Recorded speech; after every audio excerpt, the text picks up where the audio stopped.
नमस्कार मित्रांनो. जेव्हापासून मी दूध व्यवसायामध्ये ना ट्रीटमेंट करायला शिकलोय ना, तेव्हापासून मला एक आजार आहे ना मित्रांनो, हा गोट्यामध्ये कधीच येऊ नये असं वाटतं. कारण खरंच मित्रांनो, यामुळे काय होतं की एकतर शेतकऱ्याला सुद्धा भयंकर त्रास होतो आणि त्याच्या 10 पट हा गायला त्रास होतो मित्रांनो. तो म्हणजे काय, पोटाचा आजार. म्हणजे पोटाचा आजार त्यामध्ये काय, एकतर जुलाब असू द्या, पोट फुगणं त्याला ब्लोटिंग म्हणतो, त्याचबरोबर शेण बंद झालेलं असतं गाईचं, आफारा त्याला बोलतो की शेण बंद होतं, त्याचबरोबर ऍसिडिटीचा प्रकार एक असतो मित्रांनो, तो कधीच जनावराला होऊ नये. एक वेळ त्या गाईला काय वेळ होऊ द्या, मस्टायटिस होऊ द्या किंवा एफएमडी होऊ द्या, यावरती ट्रीटमेंट करता येते मित्रांनो. पण हा जो प्रकार आहे का नाही, जे की पोटाचा आजार, यावरती मित्रांनो खरंच ट्रीटमेंट करताना आहे ना खूप लक्ष द्यावं लागतं. मित्रांनो, व्हिडिओ हा शेवटपर्यंत बघा. व्हिडिओ जर आवडला तर लाईक करा. चॅनलवरती नवीन असेल तर चॅनलला सबस्क्राईब करायला विसरू नका. नमस्कार मित्रांनो, शेतकरी आणि टेक्नॉलॉजी आपल्या युट्यूब चॅनलमध्ये स्वागत आहे.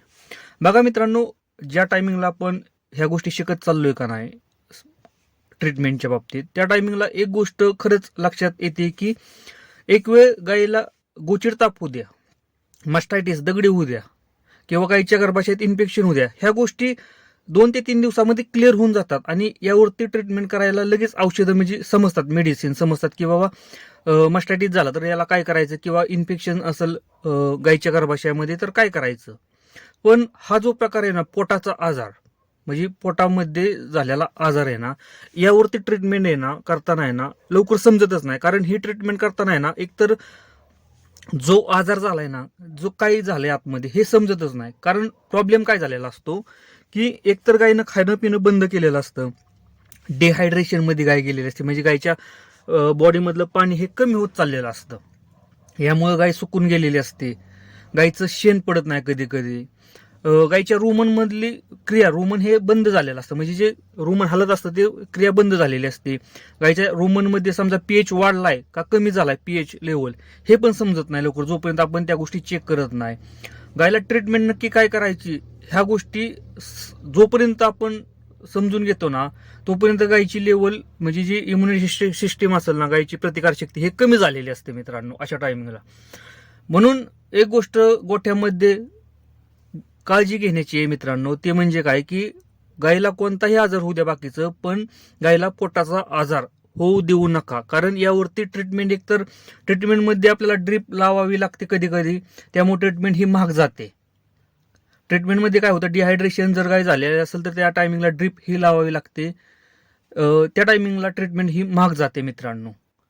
त्यामुळं एक गोष्ट आपल्या गोठ्यामध्ये करायची की ते काय मित्रांनो, ज्या की गाभण गाय आहेत ना, आता समजा आता माझ्यासारखं हा बंदिस्त गोठा असेल, आता आपल्याला काय आहे की आपण पाणी ह्या टायमिंगलाच पाजतो. पण मित्रांनो, अशा टायमिंगला जर तुम्ही जर व्यवस्थित जर बघितलं तर मी बादल्या ठेवलेल्या आहेत गोट्यामध्ये. बादल्या 25 लिटरच्या बादल्या आहेत, जे की मिनरल मिक्सचरच्या बादल्या आहेत. त्या तुम्ही पेंटिंगच्या बादल्या किंवा इतर काही पण गोष्टी ठेवू शकता की ज्याच्यामध्ये पाणी तुम्ही कमीत कमी 20 ते 25 लिटर त्या गाई पुढे ठेवायचंय. 2 गायींच्या मध्ये आपण ठेवलेलं आहे.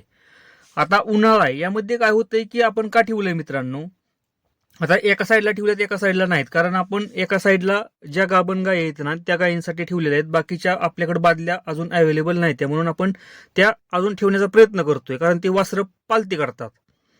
पण मित्रांनो, ज्या गाभण गाय आहेत ना त्यांना 24 तास पाण्याची सोय गोठ्यामध्ये करा मित्रांनो. आता मुक्त गोठ्यामध्ये तर हा प्रॉब्लेम जास्त येत नाही, कारण पाणी मुक्त असल्यामुळे ते ऑटोमॅटिकली पाणी जाऊन पितात.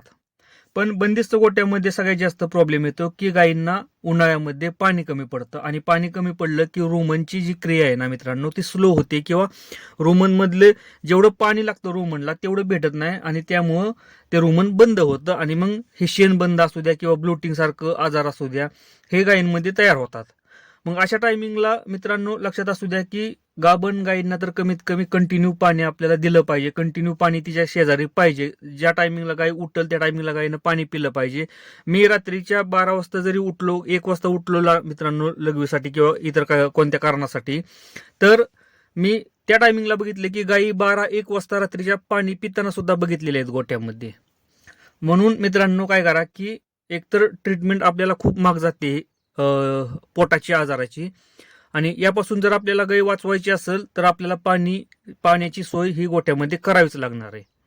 आणि दुसरं गोष्ट अशी असते ट्रीटमेंटमध्ये मित्रांनो, की एखादा कालवड असू द्या किंवा एखादी खाली गाय असू द्या, म्हणजे नॉन प्रेग्नेंट गाय असू द्या, त्यावरती ट्रीटमेंट करताना काय वाटत नाही. पण ज्या गायी प्रेग्नेंट राहतात ना मित्रांनो, त्या गायींना ट्रीटमेंट करताना काळजी घ्यावी लागते. कारण एकतर त्या गायीचा जीव असतो आणि परत त्या वासराचा जीव असतो, की आपल्याला ती गाय अबॉर्शन होऊ नये किंवा त्या गायीचं अबॉर्शन झालं नाही पाहिजे, यावरती सुद्धा डॉक्टर काळजी घेत असतात.